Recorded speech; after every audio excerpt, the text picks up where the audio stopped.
Hey, I'm Aisha Khan from Toronto, Canada, and you're listening to Popcorn.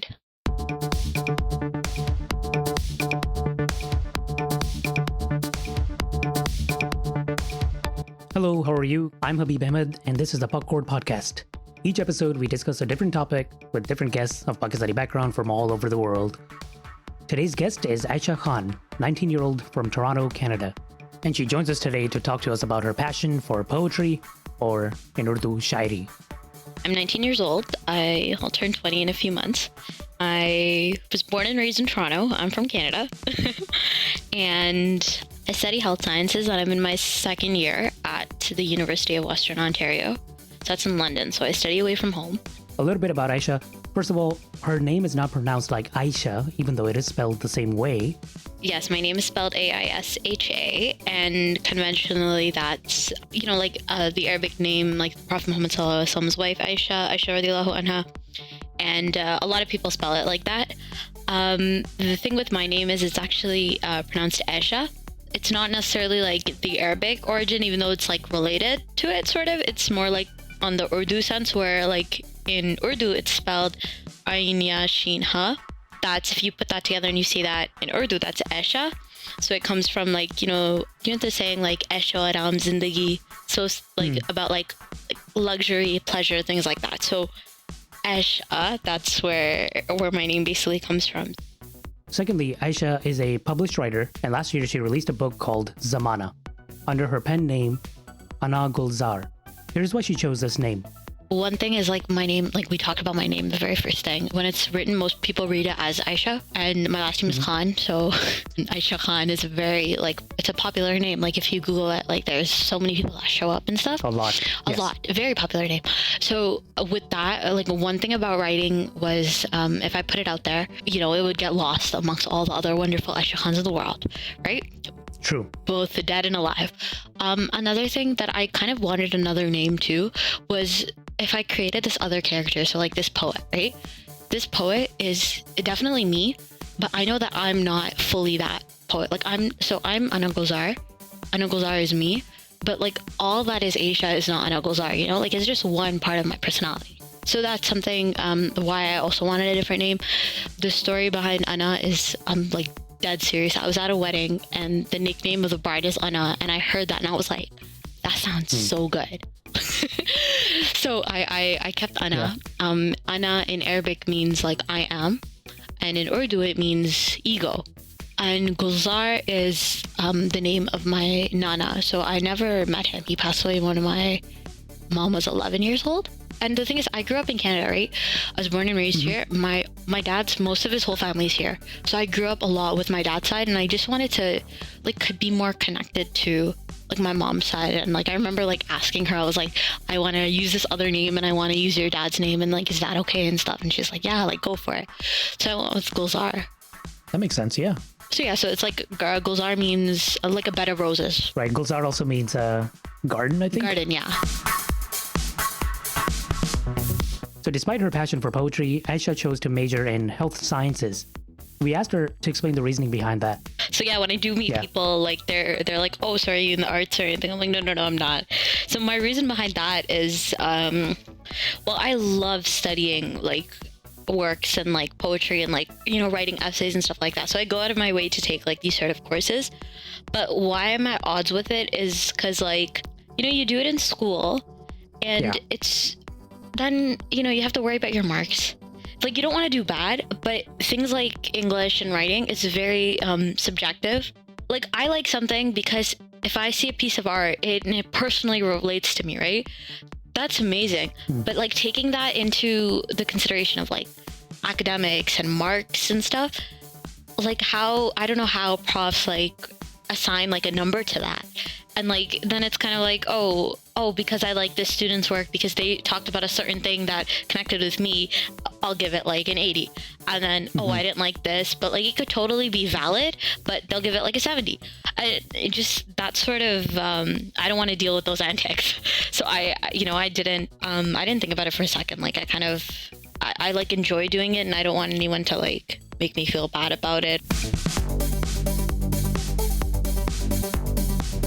Finally, we ask Aisha, what got you into poetry? And that kicks off, her story. All right, so we're delving into my past. Yeah.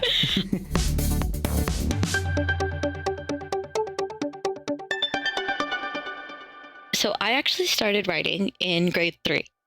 So that was when I was 8 years old. So when I turned 20 this year, so that will be 12 years almost. What got me into it was, okay, just not from the 3rd grade alone. Like I kind of growing up like here, I did get like bullied in like grade 1, and then I switched schools. Then I went to an Islamic school. So now I'm in an Islamic school, and I still like not. So it's not like you're getting bullied for like being Muslim because like you're surrounded by Muslims, but it's kind of like people would be like, "Oh, you have anger management issues. You're really emotional. You feel too much." Like, and I was genuinely confused. I'm like, you know what? This doesn't make any sense to me. And it wasn't just the kids. I would get it from like teachers too, right? So it was genuinely a problem. Like you know what? My parents would be coming in like talking to like my teachers and stuff. I like completely like remember the scene where I would walk from my cubby where you hang your like jacket and your backpack and like carrying like the letter that's like to my parents. And just so much. I was a very troublesome kid, right? But so one day I genuinely went to my mom and I was like, you know what? I don't understand what I'm doing wrong. And, like, what am I supposed to do? Like, what does all this mean? And she did something fantastic. She gave me a notebook and she gave me a pencil. And she said, you know what, write or draw something, like whatever, right? I'm a terrible like visual artist. Like to this day, like I it's so bad. Even if I'm writing, like my writing is very messy. It doesn't not visually aesthetically pleasing whatsoever. But you know what? Her doing that was phenomenal because from that point onward, like I've been writing. Like I used to share my work in the beginning. Like, so back then in the 3rd grade, I remember submitting to a poetry contest and like I won too. So that was like, it was a big thing. Like you're an 8-year-old, I won $25. I got like published in like this like anthology and stuff. But I didn't, like I would put it out there. And then, you know, everyone's in like, we're little, like we're in the 3rd grade. Like people think you're showing off. So I was like, you know what? No, I'm gonna recede back this into the shadows. So I didn't share my work at all with people. I didn't even like showing my mom. So my mom she like knew I did it, but I definitely did not show anyone my work. 10 years basically go by, and I talked a little bit about high school before too. So I like article writing as well. So I wrote like articles for the school newspaper. But then in grade 12, when we were doing like a specific like poetry course, and like I got so excited about that, and like the whole class saw, and like my teacher saw it, and like my close friends, and they really like, you know, they put me up to it. Like, why don't I submit a piece to the school newspaper? So I started very small like that, you know? And you mentioned you would often get feedback that you feel too much or you're angry too much. I find that people often, when they direct their energy towards something productive, it could be even something simple like writing in a diary or a journal, or picking up a hobby can actually make you really productive, you know? It can actually really direct that energy towards something useful and come out really fulfilling, and a good way to kind of counter that, I guess. Yeah, it's good that you brought that up because, I mean, counter is one word, but I like to think that if it diverts that energy into something like more useful, in the sense that, like, I'm not making it for anyone else, right? I'm making it for myself. Like when my mom gave me that journal, I wasn't writing in it like to show her that I'm writing it, and it made me more reflective of my work. And that's something like that's big. Like I love meeting other creators and like artists and stuff because like you know, you have that element of like introspective reflection. So around that same time, was there a certain moment where you kind of realized that language has power, that you started realizing that, hey, these words, if you put them in a certain way, or if you structure a sentence in a clever or enhanced type of format, then it can sound better, or it can add a lot of weight? Was it around that time when you were really young, or was it around, I guess, when you got older towards high school? When did you start realizing that there's a power in the creative side of writing? Oh, so that's a really good question. It could be as simple as like, were you inspired by a certain poem that kind of was life-changing, you could say? Yeah. So when I was little, so I did it because it was not really powerful for me, but it was helpful for me. When I started putting my work out there, like people are telling me that they liked it and they're inspired. So it felt good. But as like powerful, I think I realized that perhaps when I started doing like spoken word, like Yeah. and reciting my poetry. It took me like a year and a half, like after I started putting my work in like magazines, like newspapers and stuff, to actually like get up on a stage in front of a crowd and like read my stuff. You know, like when like the whole audience is like silent and your voice carries, and then you might hear like a single snap because someone likes that line or something. Like that's when I really feel like my words are hitting Yeah. like that person. I was like, I think that's when, you know, like language is powerful. So, and when you asked about like a certain like poem and stuff that like words, so I've been doing public speaking for a while. I think I started that in the fourth grade, and I like speech competitions and stuff like that. Like I love that sort of stuff, but I'd never actually gone up and done my own work. Like that's not a speech, but like about a topic I actually cared about. So when I started doing poetry, it was really different. It was like, wow, like my words are out there, sort of thing. And I'm saying them, I'm in charge of them, right? Yeah. And what you mentioned about appreciation for poetry makes me think about when you're reading not reading, but when you're hearing a good qawwali or like shero shari, you know, in Urdu, Punjabi, right? There's often this audience on the side surrounding the speaker, and they're always like, wah, wah, wah, you know, certain types of lines. When I was a kid, I started, you know, I was like, these people are crazy. But then as I grew up, I started realizing and really focusing on the words that would kind of generate that kind of feedback, right? I love that. Yeah, you're right. Reflecting on that really makes you kind of join in on them, because in the beginning you think they're crazy, but later on, I guess you start appreciating that, you know, this is actually something really worth pondering, right? Hands down, hands down. Like when you're little and like your parents might like play that, you're like, what is this old type? Like you can hear the black and white, right? And now like I go out of my way to play like Nusrat Fateh Ali Khan. Like the lyrics are, can you even call it? It's poetry turned to song. And like I'm not well versed in other languages, but I love how that's something that, you know, like that speaks to the art of like South Asia. Like incredible. Yeah, I don't have any examples right up front, but I'm not that close to poetry. But there are moments where I read something or I hear something on a YouTube video, for example, right? And I'll pause it, or I'll close the book for a second just to ponder, to reflect about it, right? And I guess that's one of the interesting things about poetry. It really can make you reflect and get lost. Yeah, it's kind of like when you have, like, you can have a plain sentence that doesn't make you feel anything, but then all of a sudden, like, you switch two words around or something, and then, you know, it feels different. And then you can say, oh, that's poetic. Yeah, yeah. I mean, I bring these things up because prior to this, I think I had this written down in one of our questions was, what makes poetry so great, right? And I started thinking about it to myself. And so this is just me kind of reading out my reasons. Why is poetry so good? Why is it something that, especially people who don't like poetry and don't appreciate it, what's something that could, you know, change their mind? And I feel like they already have it within them. Everybody's encountered good poetry at some point in time, or had an appreciation for wording or writings. Maybe they don't think about it day to day. Because of that, they, what would you call it? Like deprioritize it in their lives. But in reality, everybody can have time to appreciate it. Yeah, exactly. Yeah, no, I completely agree with that.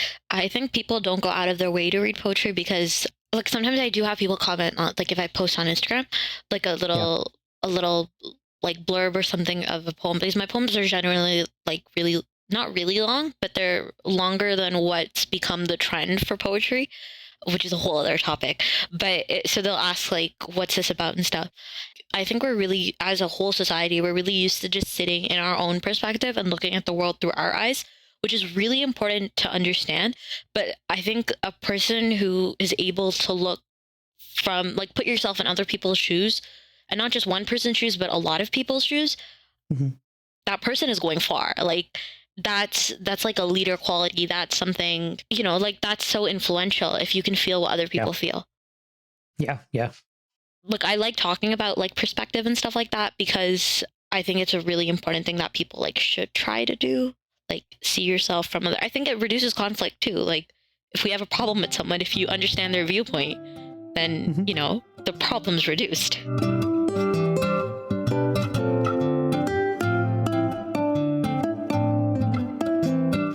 So social media can often be used for wasting time, right? That's what it's popularly known for, like Instagram, Facebook, everybody has them. At the same time, and I guess this gives rise to my next question, people can use social media for creative outputs as well, right? There's a lot of free form kind of poets out there who have started from social media and started gaining a following from their writings, from their music. There's all sorts of artists that are trying to use the social media for their benefit, for leveraging their talents and kind of exposing them to the world. What do you think about, especially, I guess, looking at those artists that make poems or poetry? Is that a good avenue? Is that a good channel to get your thoughts out there?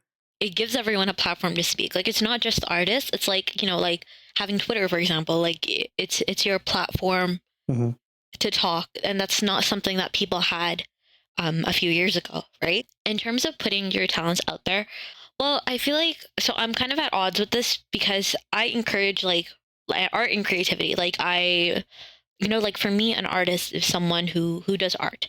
And how I define art is anything that is creative. Like, so for example, like I can say you are a conversationalist, you run this fantastic podcast. Like that's your art, the art of conversation. Like I don't know you that well, but that's something that I can, like I can kind of gauge at. For others, it might be cooking. For some, it's like makeup, for, things like that. Not necessarily what we've come to think of as art is like galleries and displays or like a book or, even like short films or music, the SoundCloud rappers. You know what? If that's your form of creativity, go for it. And I love what social media can do because it can bring you like a following. You inspire other people to do things too. Like that's my main goal with my work too. Like if I benefited from my writing, if you want to write or if you want to do any form of art, go for it, because like I completely encourage it because it's going to make you a better person, in my opinion, right? Where social media takes the negative is when you get like sad that you don't have a lot of followers or like, people aren't liking your posts and stuff. And I've totally been through that too. Like I have a main account and then I have my Anaa Gulzar, like the poetry account. And like my main account is because it's been open for so many more years. Like it has a much greater following and I can't get all those followings onto my poetry account. So it's kind of like, it's kind of upsetting sometimes. It's kind of upsetting sometimes that you won't be able to do that, right? But I've sort of let it go because I'm happy with who I have on there. And like they genuinely enjoy my work. They save my work. They talk to me about my work. So I haven't let it bug me. Because I had a friend who's also, she's a writer and she's looking to publish a book soon. But she's worried that like every time she posts on her social media, her friends would they would say like, oh, this isn't your best work. But that's not what she's like looking for. She doesn't care if it's not her best work. Like maybe she feels like maybe I'm not receiving criticism as well. But like, that's not why I'm putting my work out there. I'm putting my work out there because I like doing it and it's still a part of me and maybe it can connect with other people. So it's kind of interesting. So like when she was asking me about this, like I told her like, like I'm supporting you like the whole way. And I can't wait to see the day that like you don't care about what other people think because you enjoy what you're doing. But until then, like this battle will exist. Like, how do I get people to like my work? Yeah, I mean, if you start getting into that mindset, then of course you'll be disappointed, I think, for any new artist or any kind of up-and-coming creator. Actually, a personal example, my sister and I, a long time ago, we started a YouTube channel for kids. So we started these kids videos. Really? Oh my God. Yeah, we wanted to make like kids videos, like literally for little kids, because we have a lot of nephews and nieces. So we had a lot of fun doing that too. We put a lot of effort into it. So we would buy little toys and review them. We would make like fun little videos with Play-Doh and things like that. That's so cute. It was nice, right? We got about 140 subscribers on YouTube. I wasn't exactly where I wanted to be after several months of work, but oftentimes a few of our relatives, and I don't know if it's a DC thing or it's just a regular, a family thing, but some of our relatives would just be like, why are you guys wasting so much time? Why don't you have 1 million followers yet? And it would be kind of discouraging to hear that, right? I completely feel you. Yeah. So I think with new artists, and when I say artists, it can be anybody. Like, if you contribute one thing to the world, you're an artist, I think. Exactly.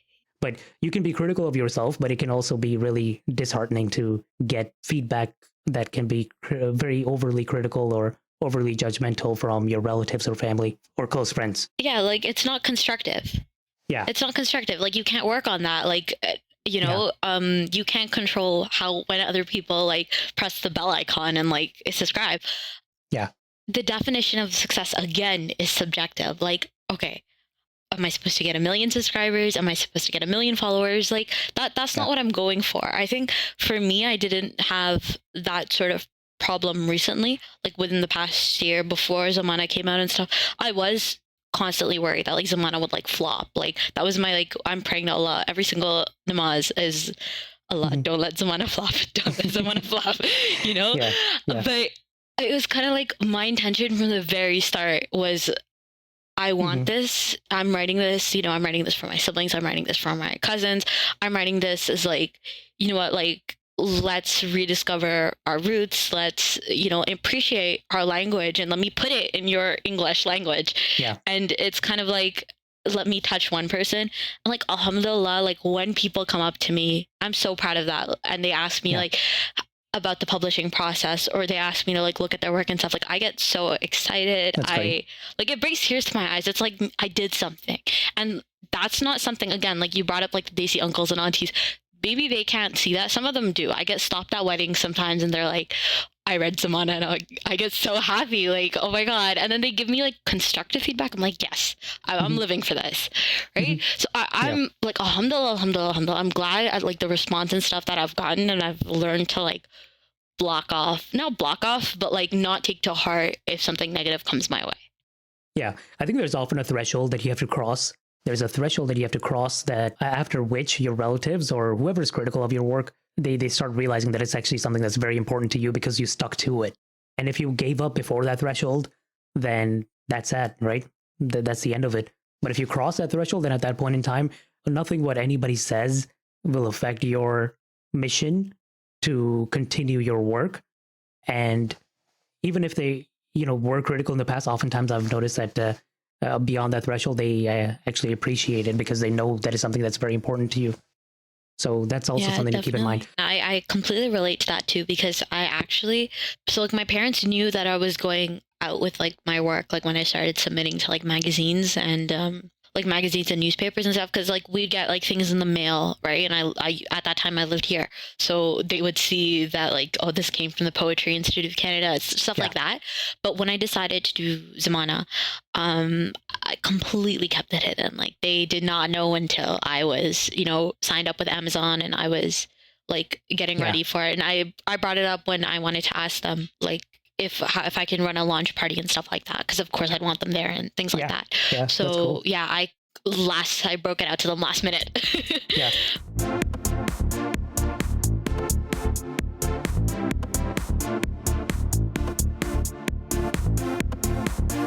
What are certain habits that kind of spark your creativity? I don't know if it's true or not, but a lot of people say, Allama Iqbal sharab peete the, to inspire creativity in himself. And I don't know if that's true or not, but I know a lot of musicians even smoke weed and get drunk to, I guess, change their body's style of thinking. That's one thing. A lot of people, they like to do it at night. They're more creative at night. A lot more people are better when they're standing up, not sitting down. So even weird habits like that, I've heard can work for different sorts of people. So what's something that works for you? That's interesting. Yeah, that you brought that up. For me, habits. So yes, at night, I feel like you're more crazy at night. Like maybe it's something to do with the chemicals in your brain. But you're definitely, I feel like at night you're more willing to like keep going and like writing and not like go back and forth and erase it. For me, like my habit of when I started writing Zamana specifically was like, I would do it in the night and then I would go to bed and I wouldn't even read what I wrote once.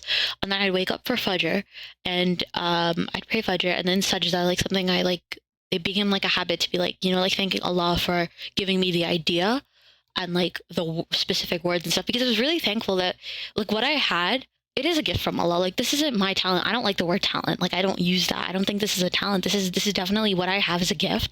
All of the art we do is a gift, like from Allah subhanahu wa ta'ala, and like just thanking him is so important.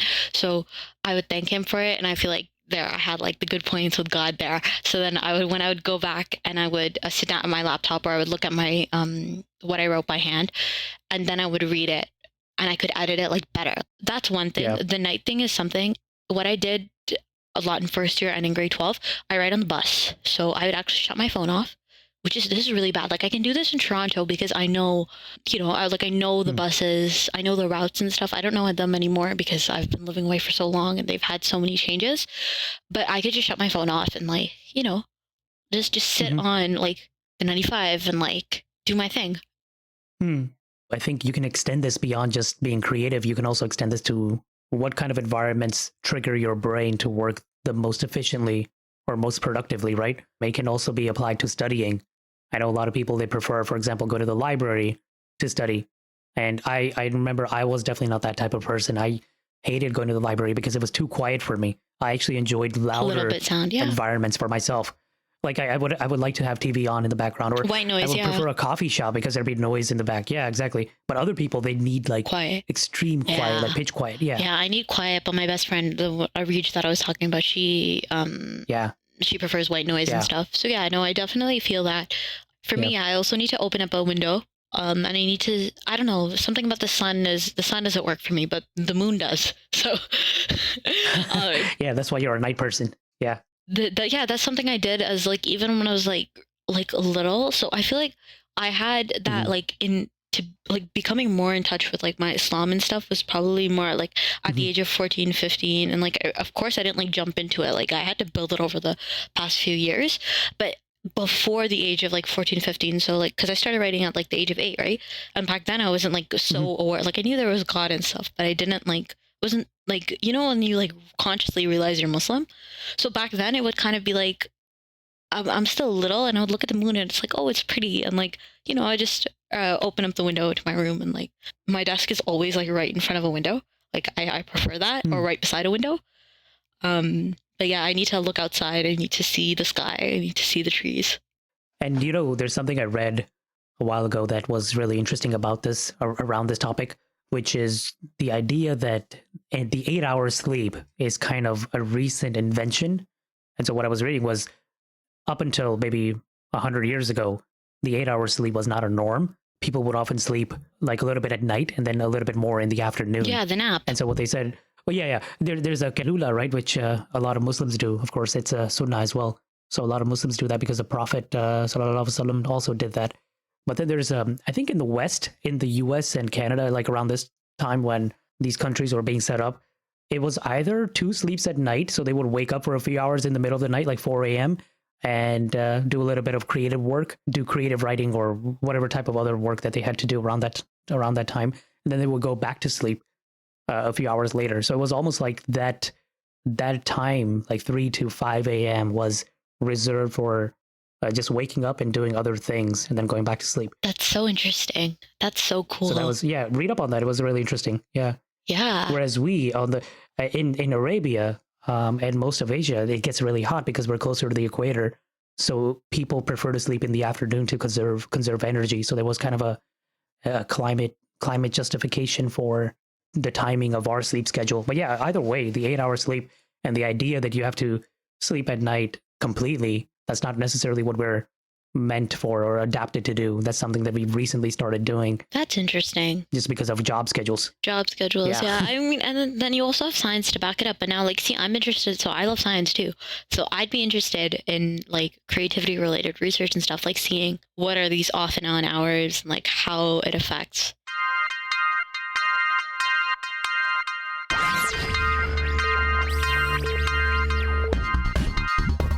Let's talk about the book, Zamana. And I bought it from Amazon. I told you about this. I was so excited when I saw that. Yeah. So it's roughly 140 pages. I noticed. I really like the foreword. I read that. I read a few of the poems, and I noticed there's a glossary at the end. I really like that. Like you've added a glossary of Urdu words that might be really useful for context, especially for readers who are not familiar or that strong with Urdu, right? Or not even just that. Like I've met like some of my white friends too who like read it, so they like seeing their face light up that when they like read like the title of a word, so they're like, so I just say this and it's an Urdu word, and they do it and their face lights up like, oh my god, I said a word in Urdu. Yeah. There you go. Right? So I like that. Yeah, that's cool. So these all these poems in this book, did you start writing these through time, for the last 12 years or so, or is it something that you came up in a more shorter span of time? Much shorter amount of time. So I talked about how like in grade 12, I started coming out more with my work. Hmm. In the summer before university started, I like submitted to some like big name like magazines, right?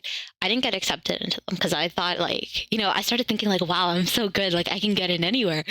I got rejected from those, right? And I Hmm. felt so, and I found out in September. So now I'm in London. I'm not in Toronto. I'm at uni. I'm away from home for the first time, Hmm. and I was like devastated, but like I didn't like affect me like that much, but like sort of like in October I was thinking about like maybe I should stop writing, like maybe I'm not that good, like who do I think I am Hmm. going forward with all of this. And then one night, so I lived with roommates, and like my roommates also knew that I wrote poetry and stuff, right? And she randomly just popped into the kitchen one day, one of them. They were twins. So she Hmm. pops in, and I was feeling sick already. So I wasn't having that great of a day. And Hmm. she's like, "Hey, I don't know why I randomly feel like I need to tell you this, but never stop writing." Hmm. I looked at her and I was like, how does she know that I'm going through this dilemma that I don't want to write anymore? Hmm. So I didn't tell her about the dilemma or anything. So I didn't say anything, but she saw that I was sick. So she like Yeah. mixed sort of like Drashanda, like the Yeah. Yeah. Yeah. I know the Jishanda. packet Yeah.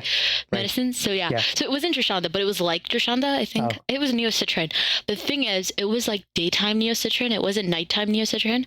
Hmm. So I ended up staying up the whole night, but I did get better though. So what happened was that night when I stayed up, I wrote a poem after a very long time. And like I was feeling, I was feeling like I couldn't do stuff. And like that poem became, I wrote the whole poem. And then when I was thinking of a title for it, I picked Rosanna. So Hmm. ROSE bracket ANA bracket. Yeah. And I just felt like it was so fitting. And then like I took a picture of it, I sent it on Snapchat and stuff, and then people started liking it. And then when I read that, like Rosanna, which means every day in Urdu, Hmm. and it was reflective of the work because the work was about like, it uses you or like women as a metaphor for like roses and thorns and stuff like that. But I'd really personalized it to how I felt in that moment. And yeah, so 2 a.m. writing Rosanna, and Hmm. then bam, I had an idea that this could be a killer idea, like Hmm. going forward with like the play of relating English words to Urdu words, because that's something I did growing up. Hmm. Like my parents would say anything. They'd say kitab, and I would think kitab has the word KIT, kit in it. Like that's something I did ever since I was little. And then I was like, wow, I can finally factor this. Not finally, but like I realized that I could factor it into my writing Yeah. at this point in my life. So that was October 2018, and I finished the first draft of Zamana by February. Oh. So yeah, like I went at it then. I was like writing like poetry like every night. Wow. Oh, that's nice. And something interesting just happened while you were telling me about Rosanna. I was not looking for it, honestly. I was just flipping through the book and I landed on the page that had Rosanna on it. And it's page 99 on your book. Like, I was not looking for it, I swear. Yeah, see, love me on you. He directed your hand there. Yeah, yeah, there you go. That's amazing. Okay, so that moment gave you a little jolt of energy to start writing more. Yeah, so I'm so thankful for my roommate for that.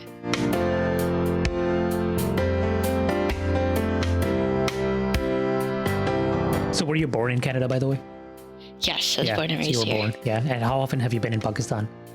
So when I was little, I went a lot. When I was like an only child too, so my siblings are much younger than me. Yeah. But then when like all of them were born, it was kind of like, it gets expensive to go back Mhm. like all the time. So I haven't been. The last time I went was 2013. Yeah, yeah. Right. So Yeah. it's kind of like it's 2020, and I really wanted to go this summer, and Mhm. just this whole Corona thing. And especially going from Canada or the US to Pakistan is actually especially hard compared to people who live in Europe. They can go to Pakistan much more often, I think, just because the flights are much shorter. From here, Yeah.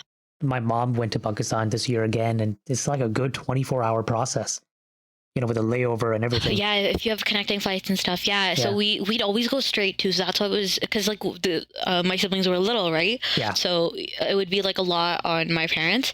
So it was easier if we'd go by like connecting flights and stuff. Mhm. But yeah, I go back there, and like my great grandmother started this thing calling me Ruh, so Pakistani Ruh, because like I'm so immersed in that culture, even though I was born and raised here. Mhm. Pakistani Ru. Interesting. Yeah, the reason I was asking is because similarly, growing up here, I was born in Pakistan, but I grew up here. So my knowledge of Urdu is not that great, but I want to learn it more. So whenever I run into a word or a phrase that I don't understand from a song that I really like, I often have to go back and ask my mom or my older brothers what those specific words mean. And I also Google a lot, by the way. Yeah, do you use Recta? I love Recta. Like, that's my favorite dictionary. I just Google the words. But, Google Translate. Okay. Maybe that. It's a specific poetry dictionary, Yeah. Urdu. So that's why I use it a lot. But yeah, I always search it up on Recta. I like how it has like, you can hear the pronunciation, then it'll give you like the different derivatives, and it'll tell you the metaphorical meanings of the word. I might have run it because Google directs you to all these other websites, right? Yeah, so it's one of the first few. Yeah. I might have run into it, yeah. But yeah, I mean, I also found it interesting. So you named your book Zamana, right? And in the foreword, you mentioned a lot of Desi songs use Zamana is a pretty popular word. And one of the songs you mentioned is the song that I really enjoyed when it came out, Coke Studio. Tera Wo Pyar, right? Yes, I love Coke Studio. Yeah, तो वो गाने की line थी, सुनी नहीं ज़माने ने तेरी मेरी कहानियाँ, कर दे कोई नवाज़िशें करम मेहरबानियाँ. And it's so funny that when I was listening to this song, I would listen to it a lot, but I didn't know what the word nawazishe means. I knew what meherbaniya means, but yeah, I had to specifically ask my mom, nawazishe ka kya matlab hota hai? And because I felt like I couldn't fully appreciate the song if I didn't get every lyrical word understood.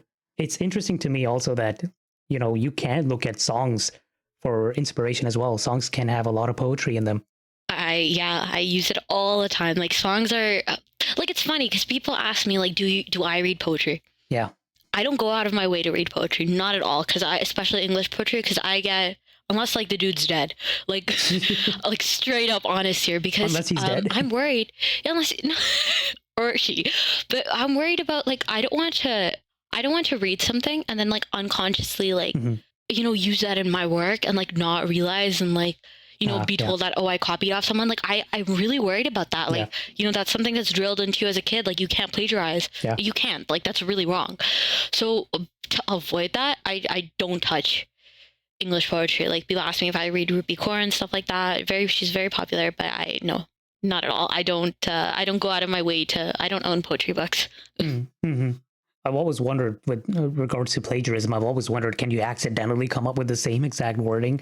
Maybe not an entire poem, but there could be a line or two that is often hands often down, used. Yeah. I agree there. So that's why I even like to credit my like inspiration. Yeah. Right. Going back to Coke Studio, there were a few other songs that actually really affected me. And I think I really looked for their meanings. And this kind of goes back to me kind of diving more into the world of Urdu poetry at that time. So there was another song, and probably the song that I liked the most from Coke Studio. It was called Rang. I was gonna guess. I'm like, oh my god, I love Rang. Those are two extremely good singers, and they revived this poem that I've heard. It was his last song. And then he was shot. Sabri, right? I'm just Sabri. Yes, I'm just Sabri, exactly. And he was shot in Ramadan. Yeah. Yes. Yallah, that is amazing. So this was his last work. Mm-hmm. Yeah, but especially seeing these two masters of Qawwali, right? Qawwali. Fateh Ali Khan and Amjad Sabri. I think what catches you, what's something that is really unique about songs, like poetry within songs versus poetry that's written in a book, is the melody can really catch you. The rhythm can really bring you in when it's sung the right way. Yeah, the word is taranam, melody. Like, that's what, it doesn't exist in, okay, maybe it does exist in English. Like, I don't, the thing is, in English, it exists as like rhyme and poetry, right? But like Qawwali isn't rap, like, not hands down, it's not. It's more like, it's a story, and it's more of a slow story. It's told with other people. It's highlights certain themes and elements, and it uses these elaborate, beautiful words that, like, if you close your eyes, you could, you don't need to understand it to be mesmerized by it, right? It like transports you to a different world. So that's something I don't see no English song doing. Yeah. Talk about that a little bit more, because I've always, again, me with my lesser knowledge of poetry in general, I took English poetry in college as an elective, and I had to drop out because I just could not stand Walt Whitman. Like the teacher was so into it, and I personally couldn't. And around that time, I think it kind of ruined my any appetite that I had for poetry in the first place. But then that kind of revived. It kind of came back as I immersed myself a little bit more with Urdu-based poetry. And that was just for me, though. But it might not be the case for everybody. I think there are ways to appreciate English poetry as well. But talk about a little bit of the differences between English poetry and Urdu poetry. I think just because of the structure of the languages, it's a little hard to translate between them or between any two languages, right? And have the same kind of effect that the original language had, right? Yeah. People often say this about the Quran as well. Like you won't get the full effect of the Quran if you don't learn Arabic. You know, you can word it any way you want in Urdu or English, but you won't get the same effect the beauty that it has in Arabic. So similarly, people say that about, Urdu to English and English to other languages as well. Yes, so I definitely agree with that because, well, the thing is with English, it's kind of like sometimes like teachers, they like overanalyze things. Like for example, there's this author, her name is Margaret Atwood. She's a famous Canadian author. She hates English teachers. Like she doesn't like that her works are studied in schools because she thinks that like it's an overanalyzation of things, right? And like it's too much looking in, right? So I definitely don't take her approach because I do think that there is an element of analyzation, but again, that should be done in like moderation. Yeah. Because maybe like Atwood's what she's going out with it is that like I want this to be a form of entertainment. This doesn't have to be like, you don't have to over scrutinize and like, like look at every nitty gritty detail and say, oh, this relates to this relates to that. I do think it's important though to analyze because sometimes like you'll have that aha moment, like, whoa, that's so cool how like this relates to that. Yeah. That you also mentioned earlier about the Quran. So I completely agree that like there is, there's this certain beauty to Arabic, and they actually say that back in the time Arabic wasn't used as like poetry, so when this came about they were like there has to be some divine, it has to be divine because no human can turn Arabic into something so poetic. Like it was such a miraculous thing, right? But the thing is though, I do like we're taught to learn Arabic, right? But I also think like tafsir and like not just the translation, but really understanding what every single ayah means is so important. It makes you appreciate the Arabic so much more. Like I recently started doing that, and I like my appreciation of the Quran has like shot up like so much because of that. So again, it is like, yes, the real beauty of the Quran is in Arabic. Yeah. But if you don't understand it, you can close your eyes, not understand anything, and it still feels amazing. But like that want to actually go and like understand it, and then when you hear it again, you'll be like, I know what that means. Yeah, it's incredible. Yeah, and also if you look at the Quran and the surahs in the chronological order that they came out, right? Not the order that they are in the book, right? Because they're not necessarily ordered chronologically. But if you look at the chronological order, the first several surahs, if I remember correctly, are very poetic. You don't even need to know Arabic to understand that there's a lot of rhythm, there's a lot of rhyming within the first few surahs especially. And I think that's what captivated people's minds. And later on, when I think Islam got a lot more followers, it became more and more the laws and the rules of governing and things like that, then it wasn't as poetic anymore. Yeah, I completely agree with that because I think we've lost a sort of touch, like when we're teaching kids, like when kids are growing up, I think we've lost the spiritual touch of Islam, like sending that down to our generations. I think like it's something I recently got into because I got into it. It wasn't, nobody came up to me and said like, but you're taught the do's and don'ts of Islam, but you don't, it's not necessarily like what is the connection? Like, what is this? Whereas that's not how it was in the time of the Prophet sallallahu alaihi wasallam, right? When they say the story of Qawali is like when the Muslims were moving to the Indian subcontinent and they wanted to, like entice like primarily Hindus and like Buddhists of that time to like become Muslims. They used Qawali. It was this poetry that connected spiritually with the religion, and it captivated people. So just to think that like our entire subcontinent is like Muslim because of something as powerful as poetry, it blows my mind. Yeah, my dad often says that as well. That's interesting you say that. I thought it was just him that says that. But yeah, he says that No, it's true. It's true as well, right? Hindu, I think the subcontinent is very heavily influenced by music, and you can see that. So obviously, I think when Islam came, when Muslims came to that area, they had to inspire them somehow, and the best way to relate was to make music. And even though there's a lot of controversy around this too, because there's a lot of Muslims who will say, music is haram. Music has gray area, yeah. Yeah, there's a lot of debate around that. So there's a lot of debate on it, yeah. But it's true, though. It's a valid point. I think we can debate all we want, but if you didn't do this, maybe half the subcontinent wouldn't be Muslim.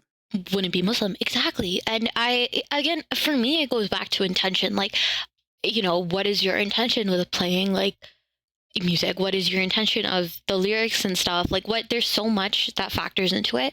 But yeah, like, I genuinely appreciate what it is for what it is, because I don't know if we'd be here today without it. Yeah, true. Do you speak Punjabi, by the way? No, so my family we're from Karachi, and like, I understand a little, like, when you understand Punjabi. I love Punjabi though. Like, I love it. It sounds so beautiful, mashallah, subhanallah. Yeah. But I'll tell you a funny story that crossed my mind, and I'll translate it. But there's a song by Noor Jahan, and it's in Punjabi. I love Noor Jahan. What song? So the song is I don't know the name of it, but the song goes like, she says, "Jadon holi jail lena mera na, main tha mar janiya," like that. Have you ever heard of it? Yes, I've heard of it. Well, what's funny is one time my uncle was singing this song, "Jadon holi jail lena mera na, main tha mar janiya," and we had a white person, and she was just staring at him, like, just singing his heart out, and he noticed this.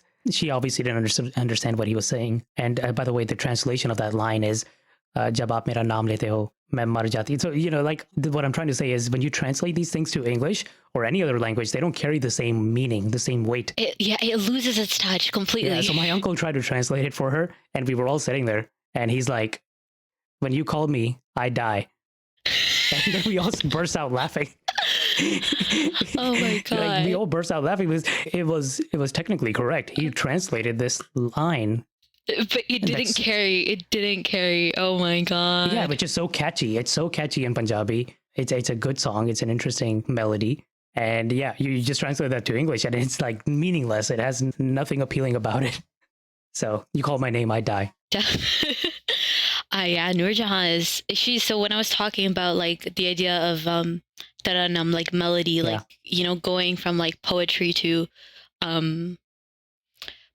like song. So I definitely say in the past century, she played such a role in it. And she's known as Malaika Taranam, like the queen of melody, right? So she played a role in that. Yeah.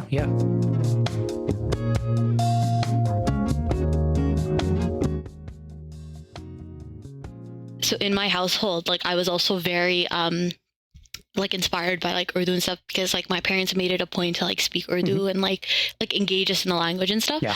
So this is kind of a funny story. My father loves, like, Urdu poetry. So the name of our Wi-Fi router is a piece of poetry.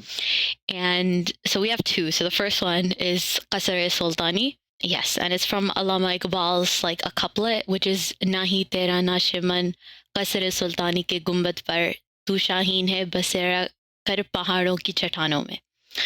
Now, what that means is your home is not in the dome of the palace of a sultan.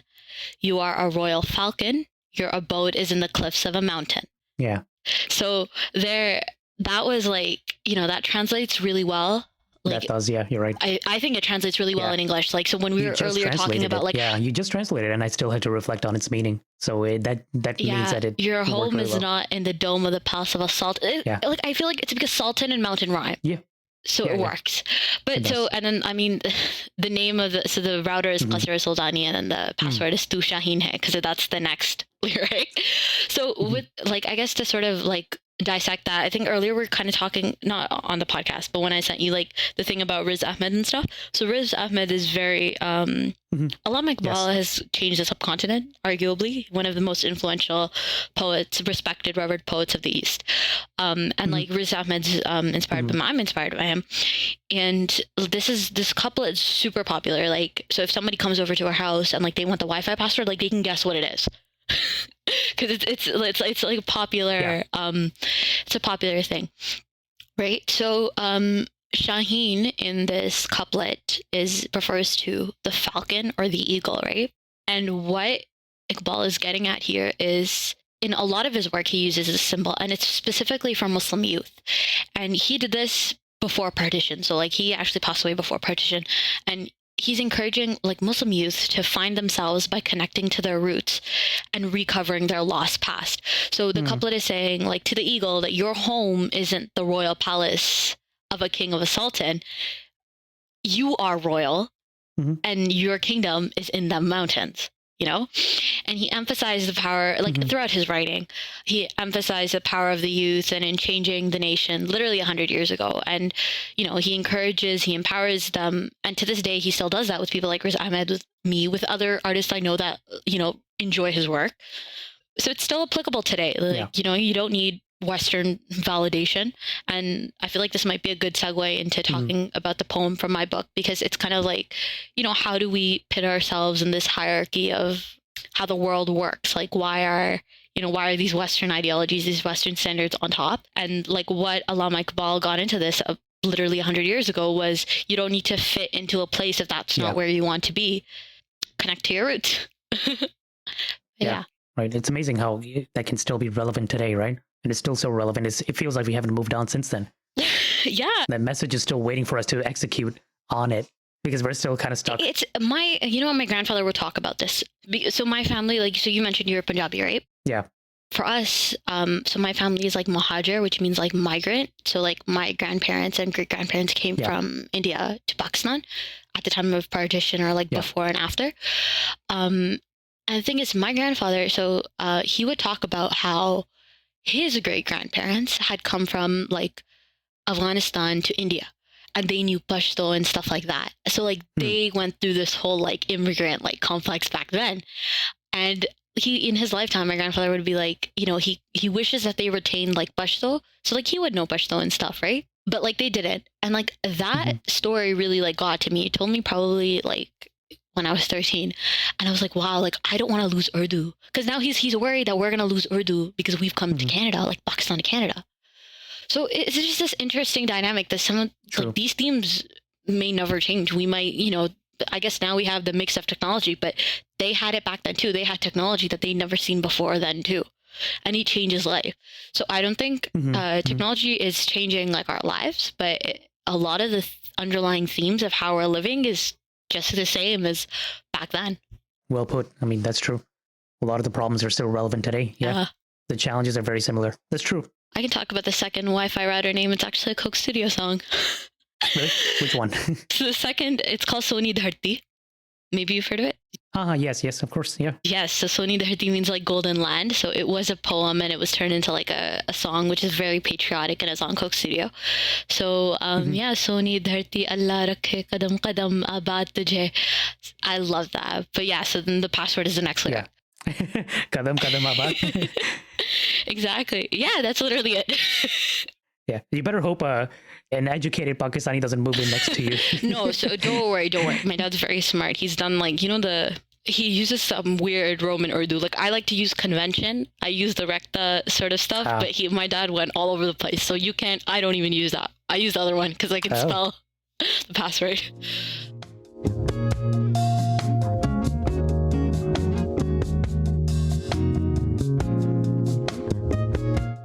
At this point, we dove a little bit into Aisha's book, Zamana. With more than 140 pages of poetry, Aisha mentioned to me that each poem had a background story to it. We didn't have time to cover each poem, of course, so we decided to focus on the short poem on the back cover, which is titled after the book itself, Zamana. So the back poem, the poem on the back cover, right? It's called Zamana. Zamana. So it is called Zamana, the time in the world. The time in the world. Okay, I'll read it first. So Zamana, the time in the world. A galaxy spills from my eye, the world beneath my skin. Time bleeds, pulsing through my veins, and somehow is seen in my iris. I look up as I am asked, will you trust the world or will you trust the time? Alone, the answer is silent. Together, the answer is mine. Ooh. So I don't know if this is natural, but this is my experience reading these poems. and maybe that's the case for a lot of other people as well that they can relate, but I feel a shiver up my spine. I do get that, like, especially as it finishes, and I like the way there's a little rhythm there, right? And the way you kind of rhymed time with mine, that was pretty interesting. But I feel like as I focus on that rhythm, I lose the ability to decipher the meaning at the same time. So I basically have to go back and read it again, word by word, and see what I'm hinting at, right? That's part of the adventure of it, right? That's part going of the fun back and forth, yeah, of dissecting poems. Yeah, right. Now it's kind of interesting. The first line of this poem is, "A galaxy spills for my eye," and I noticed at the front cover, the drawing, it looks like something is coming out of the drawing's eye. Yes. Right? There's a galaxy coming out of her eye. Yes. So is that a connection? Is that intentional? That's connected. Yeah, it's definitely intentional, because the whole, like, this little snippet I wrote because I had this painting in front of me, like the original, and I wanted the back to, like, relate with the front. Cool. So this poem it's only on the back, like it's not in the actual book. What's also interesting about this one is, and even the title, like what I aim to do with Zamana is that the title of the poems, they find an English word to accent the one used in Urdu, but I didn't do that with Zamana. I could have, like, you can clearly see, like, the word man isn't there, right? Mm-hmm. Yeah. But, like, I didn't do that with Zamana. Like, I kept Zamana as the single word, and I didn't break it up into the Urdu or the English there. But so that's why this one's a little bit different from the rest.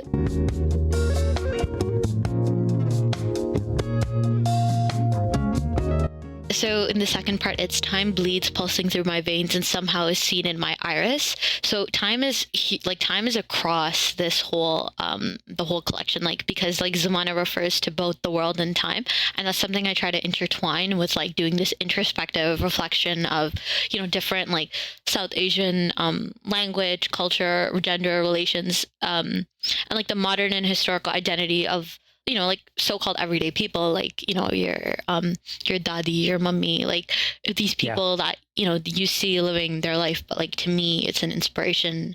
The line that's in italics, will you trust the world or will you trust the time?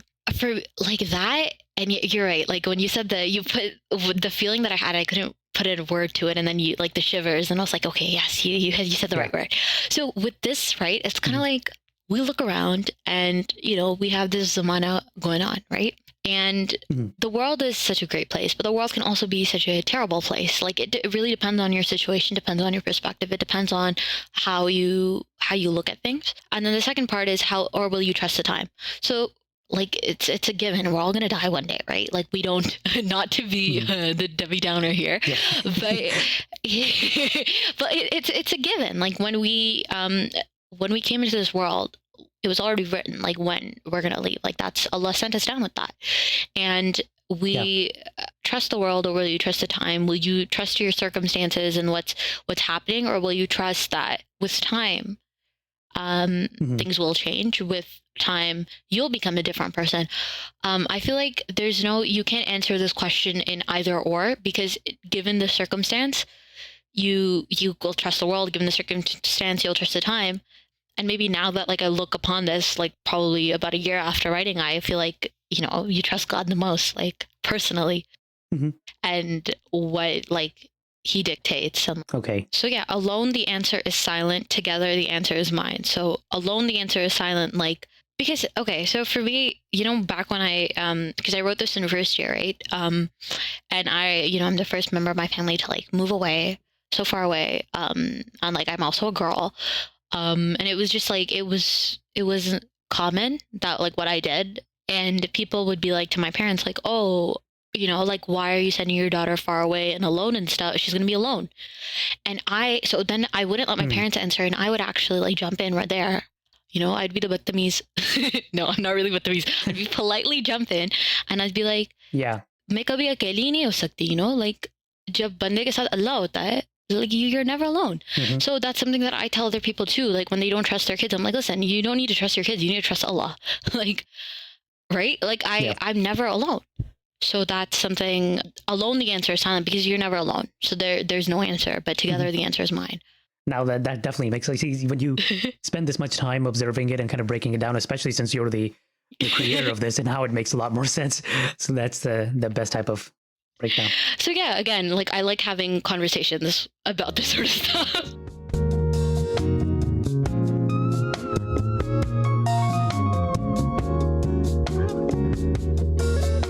Okay, last question that I have, and maybe there's more after this that you want to share, but this was the last question. We talked about Riz. You talked about Riz Ahmed a bit earlier. You referred to him, right? And there was a recent song that Riz put out, and so good. You shared it with me. It's weird because it has two names. I mean, there's a music video called "The Last Goodbye." Oh, it's a long goodbye, I think. No, or is it The Long Goodbye. Yeah. So, the Long Goodbye is the name of the. Right. So the Long Goodbye is the name of the short film that he released to to send a promo, message. yes, and to promo the album. Yeah. The album he released. So the album is also, I believe, called The Long Goodbye, if I remember. And so Where You From is like, I mean, I feel like Where You From sticks is because that's how it starts, right? Like, where are you from? That question. Yeah. But yeah, his work is incredible. Like, mashallah, like that. Yeah. He's carrying the reins, and it's really great. I mentioned him earlier, but I also want to say that he did a film, I think in 2012, The Reluctant Fundamentalist. You've seen it, maybe? I haven't seen it, no. It's really good. It's a post 9/11 film. And the couplet that I was talking about, that's also my Wi-Fi password, is he recites it and he translates it, and he brings it into the context of that film and like post 9/11, right? And it's kind of like that, how you mentioned earlier, that it's interesting how things applicable 100 years ago are applicable still today. And that's what it was in that post 9/11 context, right? Yeah, definitely. He's definitely, like, Riz is someone who's carrying the South Asian reins of like pride and like who we are. And I love that. Yeah, he's something I feel a lot of people are looking up to. Yeah. I also find a lot of Pakistanis based in UK can especially relate to him because he talks a lot about the status and the history of Pakistanis within UK. Englistan, yeah. Right. I had recently discovered him. By recent, I mean like 2-3 years ago when I started watching his HBO show. He did a show for HBO the night of. It was actually really good. Okay. So it's funny. I discovered him not through his music, but through his acting. And then I discovered his music. And then I discovered Sweatshop Boys and all that was so stuff. Good too. Like his idea with it was because like in Western media, like brown boys are portrayed as like, like the nerds with glasses and lanky boys, but he's like, no, that's not us. So we're like shares, like lions. Yeah, yeah, and I find it nice that he puts a message in pretty much every work that he does, and it's something that's very meaningful, right?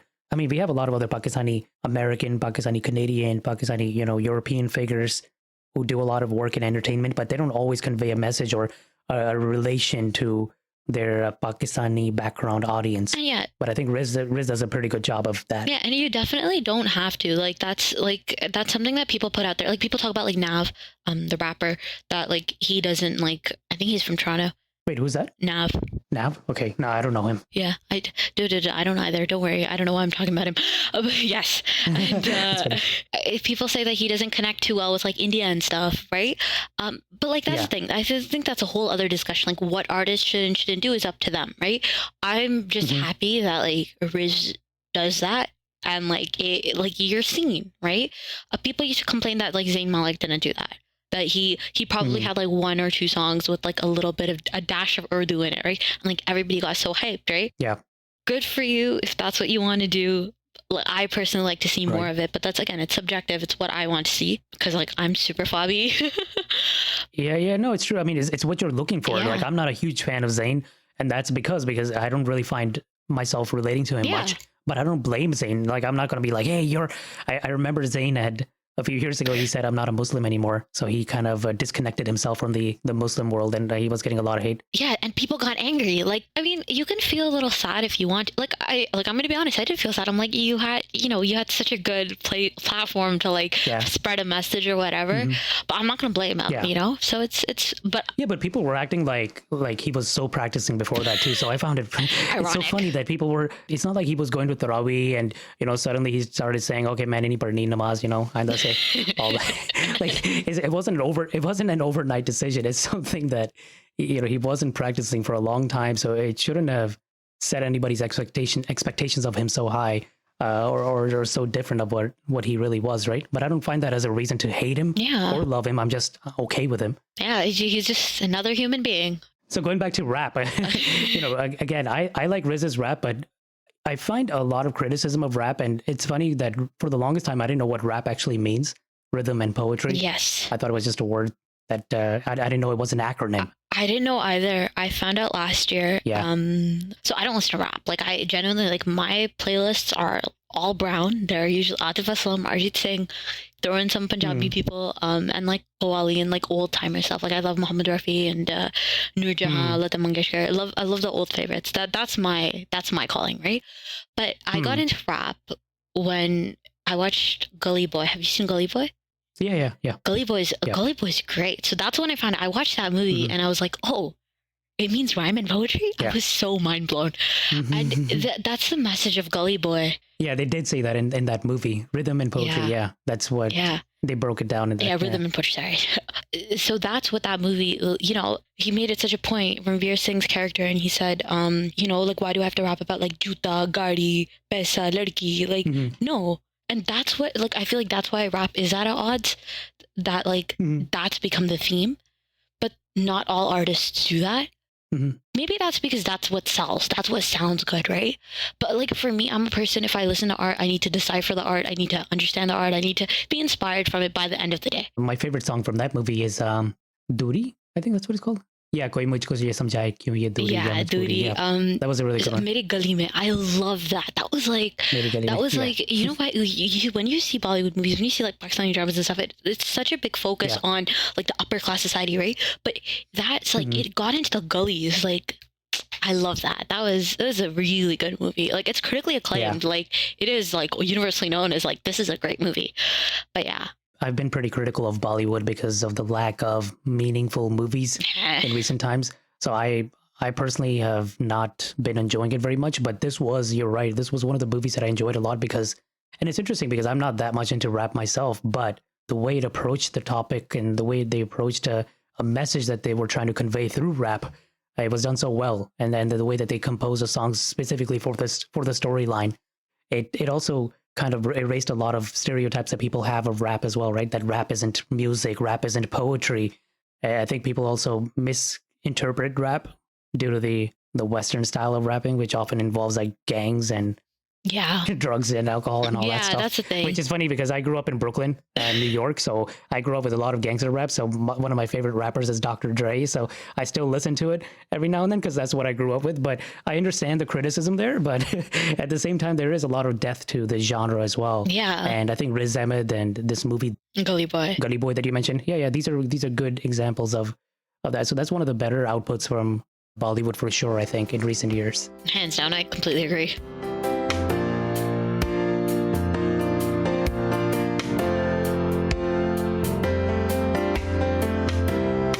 Aisha is planning to release her next book in 2021. You can find her current book, Zamana, on Amazon.com or follow the links in her description. You can also follow Aisha on Instagram via her poetry account or her personal account. Both of them are included in this episode's description. All right, thanks, Aisha. All right, take care. Nafis. If you enjoyed this episode of Popcorn, remember to subscribe to the podcast and drop a comment on our page for this episode at popcorn.com/Zamana. We'll see you next time. Take care.